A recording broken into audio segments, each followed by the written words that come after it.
रमेश्वर आज अपनी पहली कमाई से सोमरू के लिए नई धोती और कजरी के लिए चप्पल लाया था। अपनी माँ को उसने कई बार राजा ठाकुर के घर में नई नई लाल लाल चप्पलों को ताकते देखा था। वह चाहता था कि उसके पिता भी बड़े लोगों की तरह घुटनों के नीचे तक साफ सफेद धोती पहनकर निकले, पर कभी ऐसा हो न सका था। कजरी ने धोती और चप्पल संभाल कर रख दी और बेटे को समझा दिया कि कभी शहर जाएंगे तो पहनेंगे। गांव में बड़े लोगों के सामने सदियों से हम छोटी जाति की औरतें चप्पल पहनकर नहीं निकली, तो अब क्या निकलेंगी। कजरी मन ही मन सोच रही थी कि इन्हीं चप्पलों की खातिर राजा ठाकुर के बेटे ने कैसे उससे भद्दा मजाक किया था और घुटनों के नीचे तक धोती पहनने के चलते भरी महफिल में सोमरू को नंगा किया था। कजरी और सोमरू धौरहरा गांव में रहते थे। सोमरू यानी सोनाराम और कजरी उसकी पत्नी। सोमरू का हार था और अपने पिता के जमाने से राजा ठाकुरों के यहाँ पानी भरना, बाहर से सामान लाना, खेत खलिहानों में काम करना जैसी बेगारी करता था। राजा ठाकुरों की गाली गलौज, मारपीट जैसे उसके लिए आम बात थी। कजरी भी उसके साथ साथ राजा ठाकुरों के घर में काम करती थी। कजरी थी सलीकेदार, खूबसूरत और फैशनेबल भी। काम ऐसा सलीके से करती कि राजा ठाकुरों के बहुएं भी उसके सामने पानी भरती थी। एक दिन आंगन लीपते समय कजरी घर की नई बहू की चमचमाती नई चप्पल उठाकर रख रही थी कि राजा ठाकुर के बड़े बेटे की नज़र उस पर पड़ गई। उसने कहा, कजरी, चप्पल पहनने का शौक हो रहा है क्या? बोलो तो तुम्हारे लिए भी ला दे, लेकिन सोमवार को मत बताना, हमारी तुम्हारी आपस की बात रहेगी। तुम्हारे नाजुक पैर चप्पल के बिना अच्छे नहीं लगते। सबके सामने नहीं पहन सकती तो क्या हुआ? मेरा कमरा है ना, रात को मेरे कमरे में पहन कर आ जाना, कोई नहीं देखेगा मेरे अलावा। कजरी का मन हुआ कि उस चप्पल उसके मुंह पर मार दे, पर क्या करती, एक भद्दी सी गाली देकर चुप रह गई। कजरी आंगन लीप कर हाथ धोने बाहर जा रही थी, तभी देखा कि राजा साहब सोमरू को बुला रहे थे। सोमरू घर के बाहर झाड़ू लगा रहा था।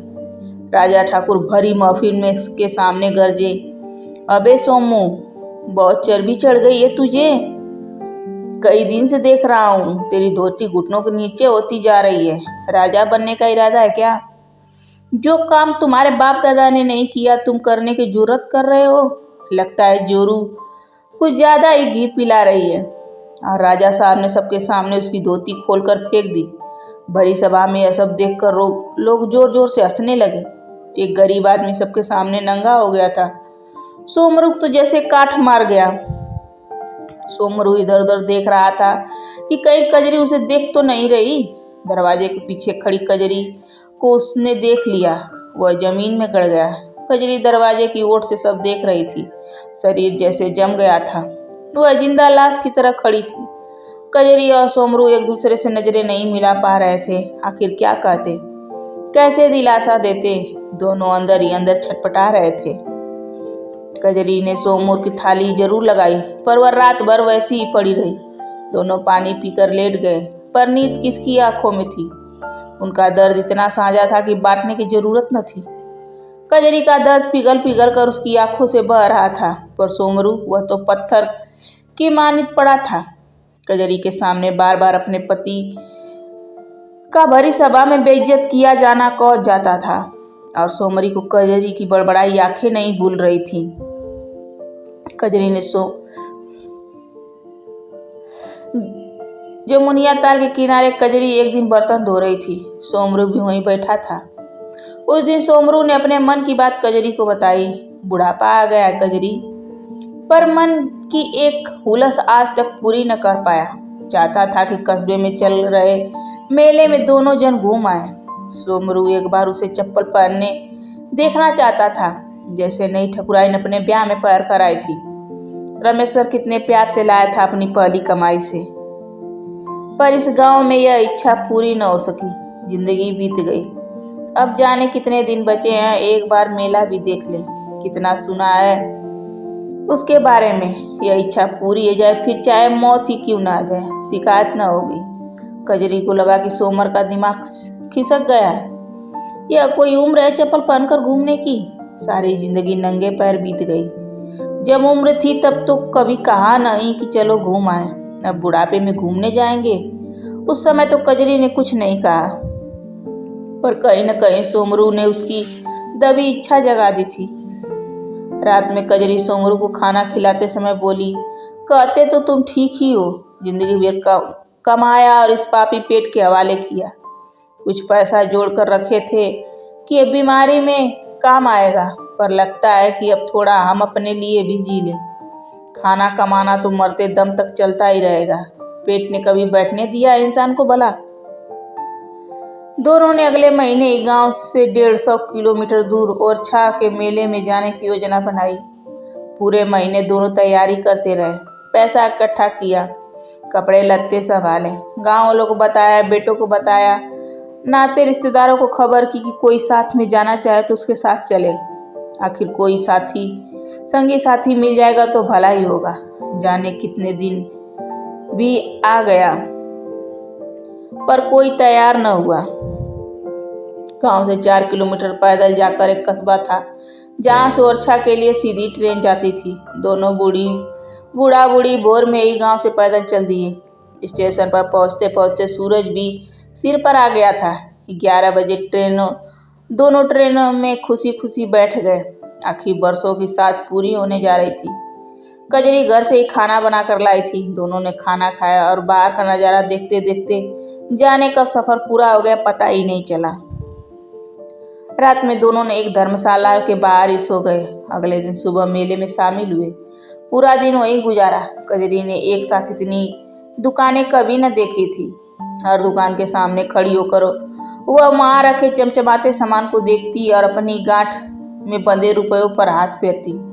दुकान में घुसकर दाम पूछने की हिम्मत न पड़ी। एक दुकान में दुकानदार के बहुत बुलाने पर सोमरू और कजरी घुसे। कजरी वहां रखी धानी रंग की चुनरी देखकर पीछे न हट सकी। सोमरू ने उसके लिए 150 रुपए की वह चुनरी खरीद ली और दुकान से बाहर आ गए। अब सोमरू के पास कुछ ही पैसे बचे थे। वह सोच रहा था कि कजरी के पास भी कुछ रुपए होंगे। उसने पूछा तो कजरी ने हाँ में सिर हिला दिया। कजरी ने जात बिरादरी में बांटने के लिए टिकुली, बिंदी, फीता, चिमटी के अलावा और भी बहुत सामान खरीदा। आखिर वह इतने बड़े मेले में आई थी। पास पड़ोसी, नाते रिश्तेदारों सबको कुछ न कुछ देना था। खाली हाथ वापस कैसे जाती। कजरी आज जब चप्पल पहनकर चल रही थी तो सोमरू को रानी ठकुराइन के गोरे गोरे महावर सजे पैर याद आ गए। कजरी के पैर आज भी गोरे थे और सुहागन होने के चलते महावर भी उसके पैरों में हमेशा अच्छा लगा रहता था। सोमरू सुबह का टिकट लेने के लिए उठा। कजरी से बोला, पैसे निकाल, टिकट ले लिया जाए, ट्रेन के आने का समय भी हो रहा है। दोनों ने अपने अपने पैसे निकाले और गिनने लगे। टिकट के लिए 40 रुपये की जरूरत थी। अब दोनों के पास कुल मिलाकर 38 रुपये ही हुए। अब वे क्या करें। दोनों बार बार कपड़े सामान देखते, कहीं से 2 रुपये निकल जाए, पर पैसे होते तब न निकलते। दोनों ऐसे भंवर में थे कि न डूब रहे थे न निकल रहे थे। धीरे धीरे लोग उनके आसपास इकट्ठा होने लगे थे। दरअसल रात को सोमरू ने 2 रुपये का तंबाकू खरीदा था और अब टिकट के लिए पैसे कम पड़ रहे थे। कजरी की आंखों से आग बरस रही थी।